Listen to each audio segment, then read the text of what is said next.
ध्यास ज्वाला exploring the glorious. नमस्कार, जय हिंद, जय भारत। तो आज के एपिसोड में हम स्वामी विवेकानंद जी के 11 सितंबर की स्पीच को और ज़्यादा अच्छे से समझने की कोशिश करेंगे। तो फ़िलहाल तो मैं स्वामी विवेकानंद जी के इस स्पीच को रेफ़र करने के लिए इस बुक का रेफरेंस ले रही हूँ। ये अद्वैत आश्रम से प्रकाशित किया हुआ विवेकानंद साहित्य है। तो इसका रेफरेंस मैं ले रही हूँ आपकी बस इंफॉर्मेशन के लिए।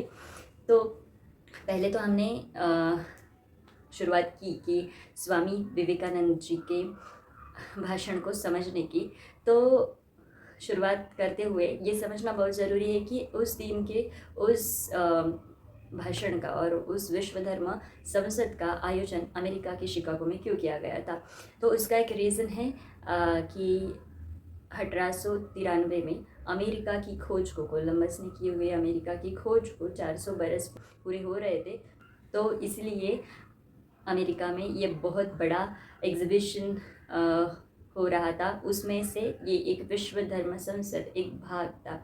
तो सिर्फ चीज़ों का एग्ज़िबिशन नहीं, अलग अलग चीज़ों का एग्ज़िबिशन नहीं, तो अब तक की मानव के वैचारिक विकास का भी उसमें समावेश किया जाए, ऐसी पूरी रचना बनाई गई थी।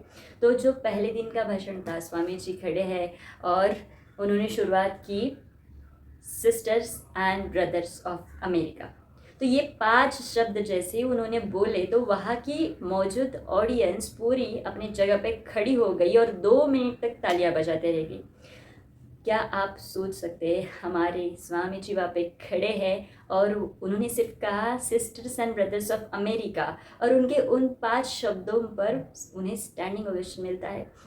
तो क्या था उन 5 शब्दों में ऐसा कि वहाँ की पूरी ऑडियंस खड़े होकर तालियां बजाने लगी। तो पहले तो मुझे जो बात इसमें समझ में आई कि sisters and brothers of America, ये कहते हुए स्वामी जी हमारे भारत की सनातन संस्कृति को वहाँ पे प्रस्तुत कर रही है, जो कह रही है कि ये पूरा विश्व मेरा परिवार है, वसुधैव कुटुंबकम। ये हमारी संस्कृति है कि हम सभी को सच्चा मानते हैं, हम सभी को अपना मानते हैं, हम सभी को अपना परिवार मानते हैं, हम पूरे विश्व को अपना परिवार मानते हैं। और वही भ्रातृत्व का भाव वहाँ पे दिख रहा है कि sisters and brothers of America.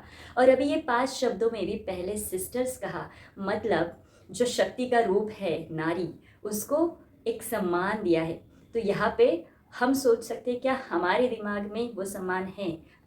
ये हमारी भारत की संस्कृति है कि हम नारी को, हम स्त्रीत्व को शक्ति का रूप मानते हैं और उसे सम्मान देते हैं, उसकी उपासना करते हैं, उसको उसकी पूजा करते हैं। तो वो सारा भाव उन शब्दों में वहाँ पे दिखा। और आज तक की जो तपस्या थी, मतलब उस दिन तक के स्वामी जी की जो पूरी साधना थी और पूरे विश्व के प्रति जो प्रेम था, वह उन शब्दों में झलकता हुआ दिखाई दिया। और उसी के कारण वो तीव्र ऐसी भावना पूरे वहाँ के ऑडियंस के दिल को, हृदय को छू गई और वो खड़े होकर तालियां बजाने लगे।